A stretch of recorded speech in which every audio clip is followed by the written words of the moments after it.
Salut les amis, c'est Persévérant ici. J'espère que vous vous portez bien par la grâce infinie de notre Seigneur Jésus-Christ. C'est toujours un plaisir pour moi de pouvoir me trouver devant vos écrans. Merci pour votre amour, merci pour vos soutiens, vos encouragements d'une manière ou d'une autre. Vous m'encouragez, nous nous encourageons d'une manière ou d'une autre. Au travers de ces temps d'encouragement, de quelques minutes, où nous ne voulons pas aussi abuser de votre temps, pour pouvoir nous encourager et aiguiser notre foi chrétienne par rapport à certaines méditations, par rapport à ce que Dieu a mis en nous. Pourquoi nous le faisons? Parce que, en tant qu'enfants de Dieu, nous sommes appelés à partager notre foi chrétienne. Les dangers de ne pas faire cela, c'est que nous allons nous retrouver dans une rétrogradation. Et un des plans, une des choses, un des éléments clés, signes des clés de la rétrogradation, c'est lorsque la vie chrétienne, lorsque dans notre vie chrétienne, nous manquons de partager notre foi chrétienne, notre foi en Christ. Cela amène à une certaine ouverture de la rétrogradation. Nous allons tomber dans des alternatives justificatives, inspirées par Satan qui est le père du mensonge, nous amenant à chercher à trouver d'autres alternatives, d'autres issues de secours qui ne sont même pas placées sur, qui ne se retrouvent pas dans la parole de Dieu. La Bible dit clairement, Jésus dit que non, il est le chemin, la vérité et la vie. Donc, tout doit passer par Jésus. Et lorsqu'on parle de Jésus, on parle de la parole de Dieu. Lorsqu'on parle de Jésus, nous devons partager, nous devons savoir que nous sommes des ambassadeurs de Christ et nous devons le représenter. L'apôtre Paul le dit si bien dans le livre de 2 Corinthiens chapitre 5 que nous sommes des ambassadeurs de Christ. En tant qu'enfants de Dieu, si nous nous définissons en tant qu'enfants de Dieu, alors nous devons parler de notre Père céleste qui est dans le ciel. Et pour moi, c'est toujours un plaisir, pour moi, c'est toujours un désir ardent de pouvoir partager ma foi chrétienne. Pas pour des revenus financiers, pas pour une certaine appropriation, pas pour des acclamations. Parce que ces acclamations peuvent être néfastes et jouer aussi à notre destruction au fil du temps. Mais nous le faisons parce qu'il est important pour nous de partager notre foi. C'est une puissance qui libère. Nous ne devons pas avoir honte de l'évangile. Déjà, l'évangile en soi, elle va à contre-courant des standards et des critères des hommes de ce monde, où nous avons, les gens ont une certaine façon de nous regarder, de voir les choses vis-à-vis de notre croyance à Dieu. Alors, nous devons être des personnes qui sont persévérantes, violentes et déterminées à aller de l'avant, à persévérer vers c'est à quoi Dieu nous a réservé à cause de notre foi chrétienne. En ce jour, je voudrais parler sur un sujet dont j'intitule « Encore un peu de temps ». Pourquoi encore un peu de temps? Encore un peu de temps, c'est une phrase que Jésus-Christ a utilisée vers la fin de son ministère avec les disciples, alors qu'il s'est préparé à se retrouver à être arrêté, à être crucifié, à vivre cette série des événements, son arrestation, sa crucifixion, sa mise en tombeau, et puis sa résurrection. Et Jésus dit, dans le livre de Jean, chapitre 16, je dis dans la version Semeur, il dit ceci, « Dans un peu de temps, vous ne me verrez plus. Puis encore un peu de temps, vous me reverrez. » Jésus ici parle dans une dispensation qui implique le temps. Une période de temps où Jésus informe à ses disciples, dont il a passé 3 ans de ministère avec eux, pour leur former, leur aiguiser. Il partait avec eux de lieu en lieu. Et il dit, dans un peu de temps, vous ne me verrez plus. Il ne détermine pas ces peu de temps. Il ne détermine pas combien de temps ça prendra. Il dit juste un peu de temps. C'est vraiment très vague. Et vous ne me verrez plus. Puis encore un peu de temps et vous me reverrez. Et sur ce, nous voyons que tout implique le temps. Le temps, on ne peut pas maîtriser le temps. Seul Dieu a cette capacité de maîtriser le temps, parce qu'il est le maître du temps et des circonstances. Désolé. L'homme, lui, subit les résultats du temps. L'homme, lui, subit le temps, les conséquences du temps, les implications du temps. L'homme est là pour subir le temps. Et l'homme est là pour utiliser son temps convenablement. C'est pour cela que nous sommes appelés à utiliser notre temps convenablement. Puisque le temps, il s'en va, il ne revient plus. Et Jésus dit, dans un peu de temps, vous ne me verrez plus. Puis encore un peu de temps, vous me reverrez. Ceci implique plusieurs vertus. En tant qu'enfant de Dieu, en tant qu'humain, lorsqu'une personne vous dit une phrase comme celle-ci, une personne dont vous êtes vraiment tellement attaché à cette personne, vous avez toujours aimé sa compagnie, sa présence, d'une manière ou d'une autre, il vous est demandé d'user de patience, d'user de persévérance, d'user d'espérance, parce que la personne vous dit qu'elle reviendra, vous ne la reverrez. Pendant un temps, vous ne la verrez plus, et après un temps, vous la reverrez. Donc la personne vous demande, vous encourage à être persévérant, à être patient, à être espérant. La persévérance, la patience et l'espérance. Toutes ces choses, comme je pourrais dire, ce sont des fruits de l'esprit, ce sont des vertus dont nous sommes appelés à appliquer cela dans cette dispensation où Jésus dit dans un peu de temps. Mais ce jour, je n'aimerais pas parler, parce que Jésus, il parle ici de plusieurs choses. Cette phrase peut impliquer le retour de Jésus-Christ. On peut en développer, en sortir plusieurs sujets au travers de cette phrase dans le livre de Jean, chapitre 16, le verset 16. Mais en ce jour, j'aimerais plus aborder sur notre attitude de persévérance, patience, espérance. Encore un peu de temps. Persévérance, patience, espérance. Encore un peu de temps. Persévérance, patience, espérance. Nous vivons tellement de réalités dans la vie en tant qu'enfants de Dieu où il nous est demandé d'appliquer beaucoup de patience, où il nous est demandé d'appliquer beaucoup de persévérance, où il nous est demandé d'appliquer beaucoup d'espérance. Mais avec Dieu, nous sommes plus que vainqueurs. Prions. Seigneur, nous te prions de bénir ces petits moments d'échange, de partage. Nous te prions de nous faire du bien, de bénir mon frère et ma sœur. Père, parce que tu vas nous apprendre à être des persévérants, persévérantes, à être des personnes patientes et pleines d'espérance dans cette dispensation, dans cette période d'un peu de temps où nous nous attendons à voir des choses être palpées, s'accomplir, des miracles, de recevoir des miracles, de voir l'accomplissement de tes promesses dans nos vies. Au nom de Jésus. Amen. Patience, persévérance, espérance. Encore un peu de temps. Lorsque nous passons par des tribulations, lorsque nous passons par des adversités, nous sommes conscients et conscientes que cela arrivera à sa fin. Surtout lorsque nous sommes enfants de Dieu, nous avons la foi en Dieu, de savoir que cela arrivera à sa fin. Que Dieu n'est pas un homme pour mentir, ni un fils de l'homme pour se repentir. Jésus est le meilleur modèle de la patience. Jésus est le meilleur modèle de la persévérance. Jésus est le meilleur modèle de l'espérance. Il savait que son Père l'avait envoyé ici sur terre pour accomplir une mission. Et même lorsqu'il s'est retrouvé à Gethsémani, il a demandé à Dieu si tu peux éloigner cette coupe devant moi. Mais au final, il dit, pas ma volonté, mais ta volonté. Il savait qu'il était là pour une mission, d'accomplir cette mission pour son Père. Et durant son ministère, ici sur-bas, nous avons vu Jésus appliquer de la persévérance. De la persévérance face au rejet, aux moqueries, au refus de ses paroles. Bien qu'on l'insultait, bien qu'on l'accusait de certaines choses, il a continué à persévérer, il ne s'est pas désisté parce qu'il savait c'est à quoi il devait accomplir. Nous avons vu de la patience dans cela. Et nous voyons Jésus vivre une certaine patience. Patience même dans une période critique. Vous savez, Jésus se retrouve dans le tombeau pendant 3 jours.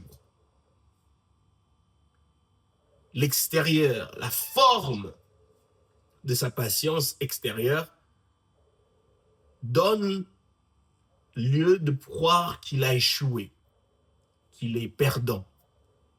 Mais au fin fond de son fort intérieur de cette patience, il y a un Jésus-Christ qui remporte la victoire sur la mort, qui arrache les clés de la mort, et après 3 jours, il en sort plus que vainqueur.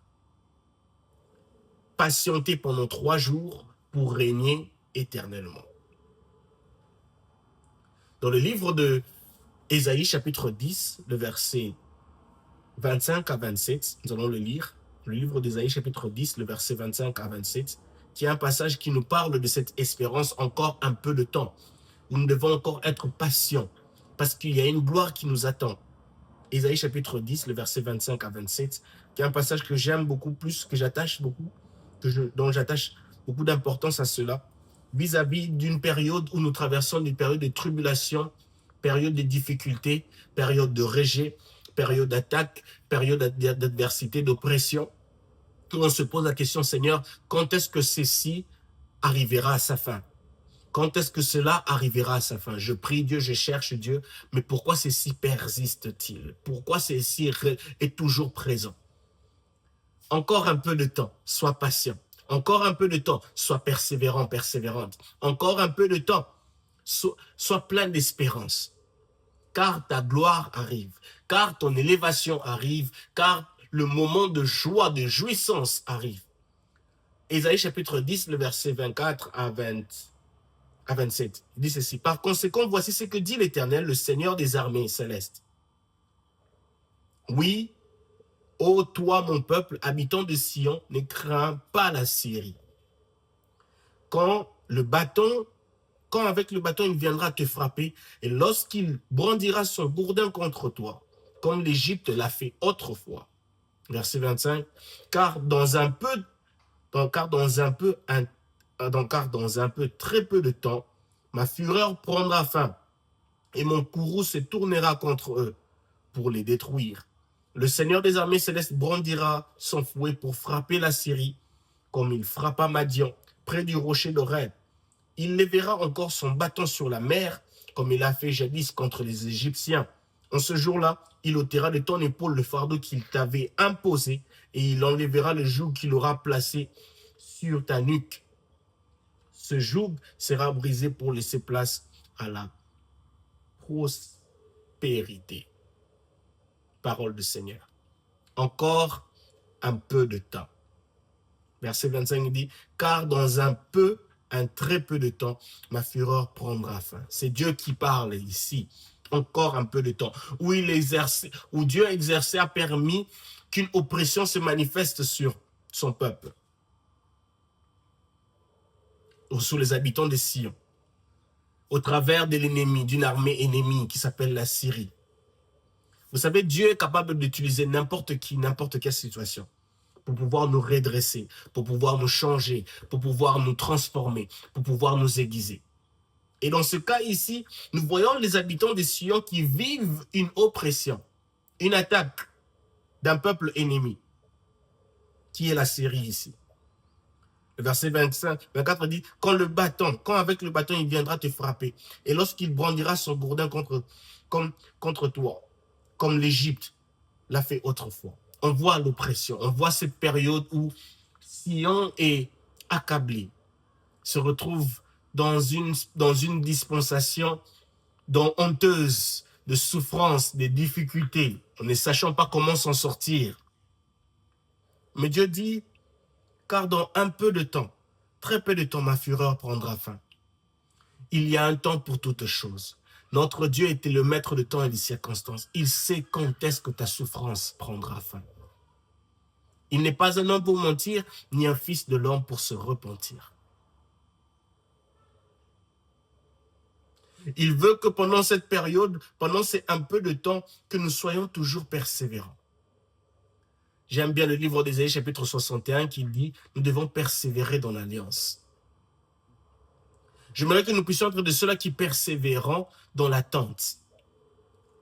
Habakkuk, chapitre 2, le verset 3 à 4, « J'attends patiemment ». Il dit « Peu importe, même si elle tarde, je resterai à mon poste et j'attendrai cela ». Là, je paraphrase. Habakkuk, chapitre 2, le verset 3 à 4. « Même si elle tardait, je l'attendrai. » Encore un peu de temps. Où j'aimerais que nous puissions être de ceux-là qui parlons à nos cœurs, à nos âmes, à nos esprits, et dire à notre fort intérieur, encore un peu de temps. Soyons patients, soyons persévérants, soyons remplis d'espérance. Il arrive, il est sous le chemin. Le livre de Zacharie, chapitre 9, le verset 9 dit, « Voici ton roi arrive, réjouis-toi. » Pendant que nous sommes dans cette période d'un peu de temps, encore un peu de temps, vivant des difficultés, vivant des peines, vivant des inquiétudes, des questionnements, est-ce que Dieu entend mes prières? Quand est-ce que Dieu exaucera mes prières? Quand est-ce que la bénédiction de Dieu me viendra vers moi? J'aimerais que nous puissions être de ces personnes qui, même dans notre persévérance, dans notre attente, dans notre patience, dans notre espérance, nous soyons pleins de joie. Nous continuons à louer le Seigneur. Nous continuons à célébrer le Seigneur. Nous continuons à le chercher, à l'adorer, parce qu'il mérite nos exaltations, notre louange. Encore un peu de temps. Où Dieu permet à ce que nous passions par des difficultés. Il permet à ce que nous passions par des épreuves difficiles à accepter. La forme, comme je l'ai dit, à l'extérieur montre que nous sommes des maudits, des désespérés, des rejetés, des personnes que Dieu ne décide pas d'écouter, des perdants. Mais à l'intérieur de cette patience, de ce fort intérieur de cette patience, nous sommes en train de remporter des victoires. Des victoires où Dieu préfère les garder encore dans le secret. Des victoires sur notre façon de parler, sur notre façon de prier, sur notre façon de découvrir Dieu, sur notre façon d'entendre Dieu, sur notre façon de parler à Dieu, notre manière de faire plusieurs choses, notre comportement, nos actions, nos réactions. Et cela se manifeste dans notre persévérance, dans notre patience, dans notre espérance, dans cette dispensation de encore un peu de temps. Encore un peu de temps. J'aimerais que nous puissions être de ceux-là qui sont patients, qui sont persévérants et qui sont pleins d'espérance. Nous allons lire le livre de Luc chapitre 22. Luc chapitre 22, le verset 32. Nous lisons à partir du verset 31. Simon, Simon, fais attention, Satan vous a réclamé pour vous passer tous au crible, comme on secoue le blé pour le séparer de la balle. Mais moi, j'ai prié pour toi, pour que la foi ne vienne pas à te manquer. Et toi, le jour où tu seras revenu à moi, fortifie tes frères. J'aime ces passages. Dans ces passages, on voit que Satan a réclamé Simon pour le cribler, pour l'abattre, pour le faire passer par différentes situations. En fait, Jésus dit à Simon, je n'ai pas interdit l'oppression du diable, je n'ai pas interdit la main de l'ennemi sur toi, non. Mais j'ai prié à ce que tu ne puisses pas perdre ta foi. J'ai prié à ce que tu ne puisses pas perdre ta foi. Cette oppression, elle viendra d'une manière ou d'une autre. Il l'a fait de même avec Job, où Job a tout perdu. Il avait tout perdu, mais il n'avait pas perdu sa foi. Job a dû attendre encore un bon bout de temps, jusqu'à ce qu'il a vu la restauration de Dieu venir. Job en aucun cas n'a perdu sa foi. Il était un homme plein d'espérance. Un homme plein d'espérance arrive à dire, je sais que mon Rédempteur est vivant. Et il se verra le dernier. Un homme plein d'espérance, un homme qui était plein de patience. Il savait attendre de Dieu. Un homme qui savait persévérer.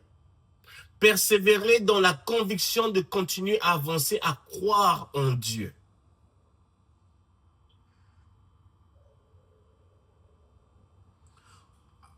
Vers le verset 41 du livre de Job, Job dit, je sais que tu peux tout.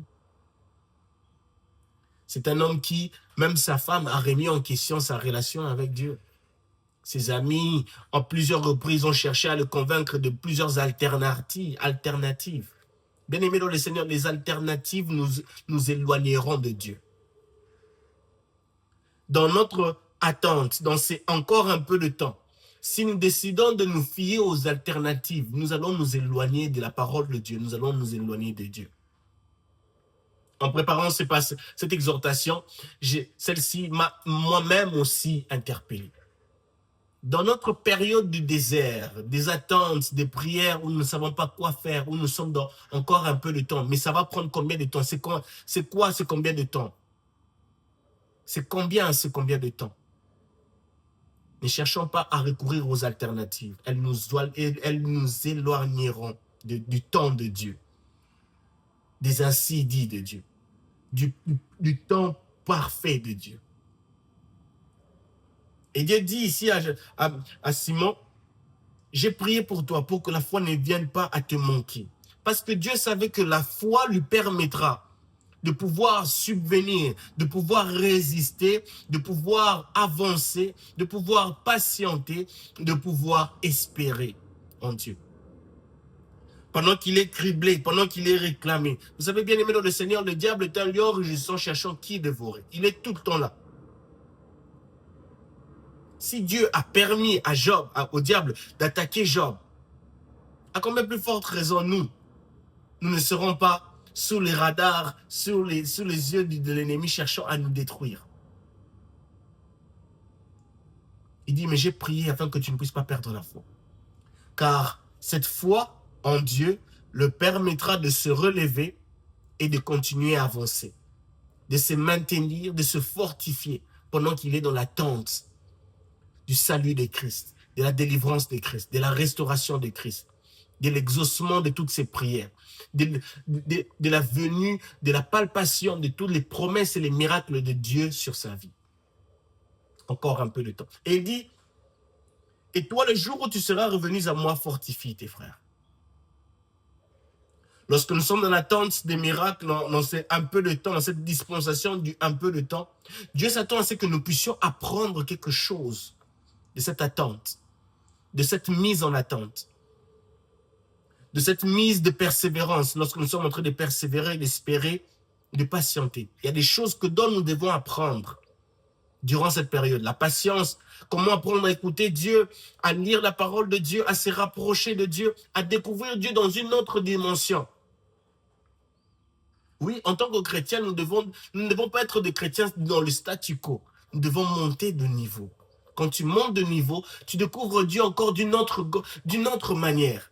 Parce que Dieu est grand, il est vaste. On ne peut pas les limiter, on ne peut pas les définir en une seule prière, en une seule, une fois pour toutes. C'est impossible. L'inexplicable fait partie de la grandeur de Dieu, comme le disait Papa Alain Moloch. Encore un peu de temps.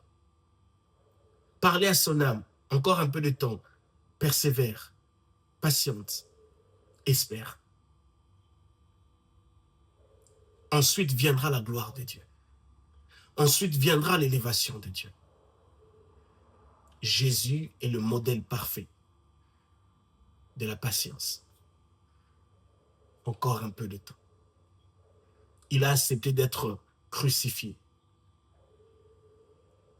Pendant sa crucifixion, il venait de réaliser le plus grand miracle d'amour de Dieu pour l'humanité.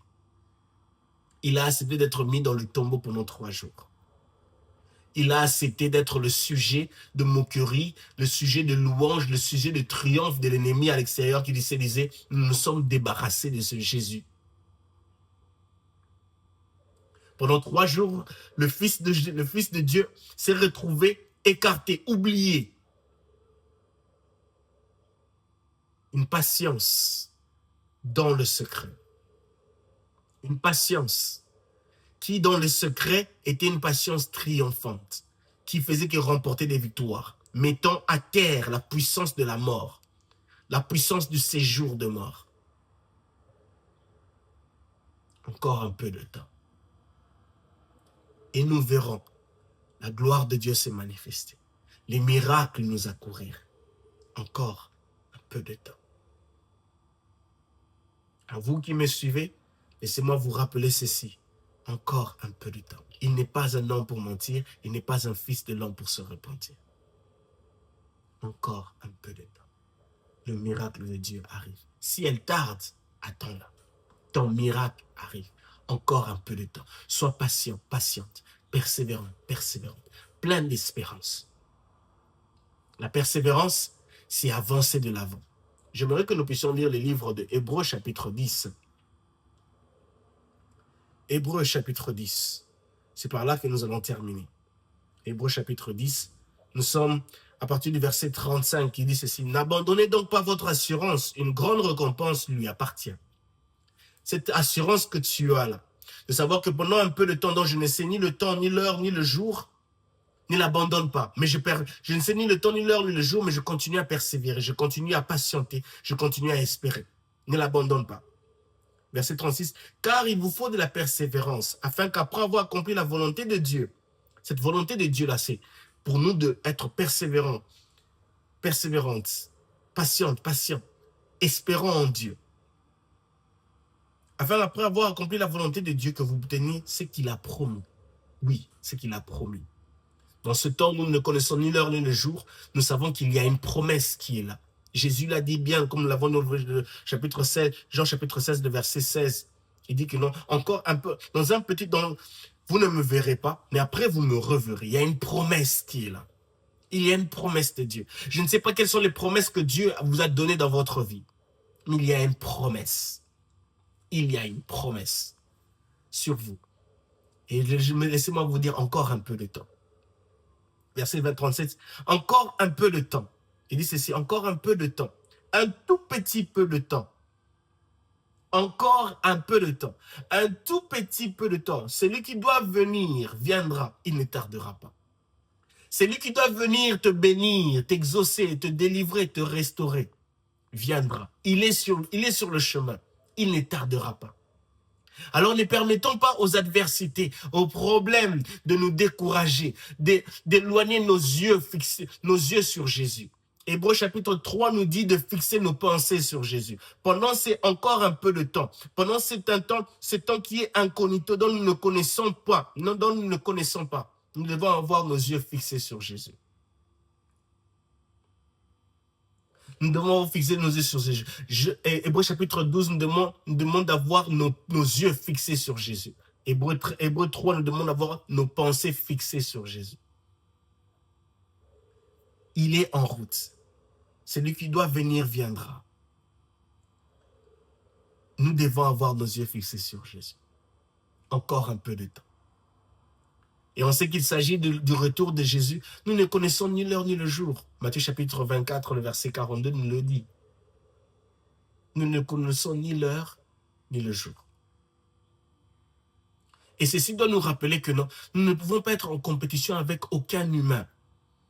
Notre vie chrétienne ne doit pas être une compétition avec un humain. Pas du tout. Nous ne connaissons pas le jour où Dieu reviendra, l'heure où il reviendra. Nous devons plutôt être des personnes qui, nous savons que nous sommes en train de courir et nous sommes dans un chrono, pas contre des personnes, des individus, mais contre un temps qui nous est caché. Encore un peu de temps. Et ce temps, nous ne le connaissons pas. Et pendant que nous sommes en train de cette attente du retour de Jésus-Christ, nous devons faire de tout notre mieux, d'appliquer la persévérance, d'appliquer l'espérance, la patience, d'être des chrétiens violents, parce que la vie chrétienne est une vie qui va à contre-courant des standards, des critères de ce monde. Nous ne serons pas acceptés. Nous serons sujets de moqueries, de réjection. Nous serons sujets de refus. Nous serons sujets de haine à cause de la parole de Dieu qui est en nous. Jésus le dit clairement dans le livre de Jean, chapitre 17. Qu'à cause de la parole qu'il a déposée en nous, nous serons sujets de beaucoup de haine. Et Jésus dit encore à Dieu, ne les retire pas de ce monde, mais s'il te plaît, préserve-le du diable. Encore un peu de temps. Encore un peu de temps. Si nous voulons être des personnes qui arrivons à résister, à remporter des victoires, dans cette période de encore un peu de temps, nous devons maintenir notre foi chrétienne. Nous devons maintenir notre relation avec Dieu. Nous devons être des personnes qui valorisons, qui nourrissons quotidiennement notre foi en Dieu. Des personnes qui sont pleines d'espérance. Encore un peu de temps. Et il viendra. Et il châtiera. Comme nous avons lu dans le livre d'Ésaïe, chapitre 10, le verset 25 à 27. Il châtiera l'ennemi. Il arrêtera le gourdin de l'ennemi. Il arrêtera le fouet de l'ennemi. Il arrêtera le fouet de l'oppresseur. L'Assyrien disparaîtra. De la même manière qu'il a fait disparaître l'Égyptien, il fera disparaître nos ennemis. Encore un peu de temps. Patience, persévérance, espérance. Que mon Dieu vous bénisse. Dans le nom de Jésus. Amen. Shalom chez vous. Et je vous souhaite de très bonnes choses.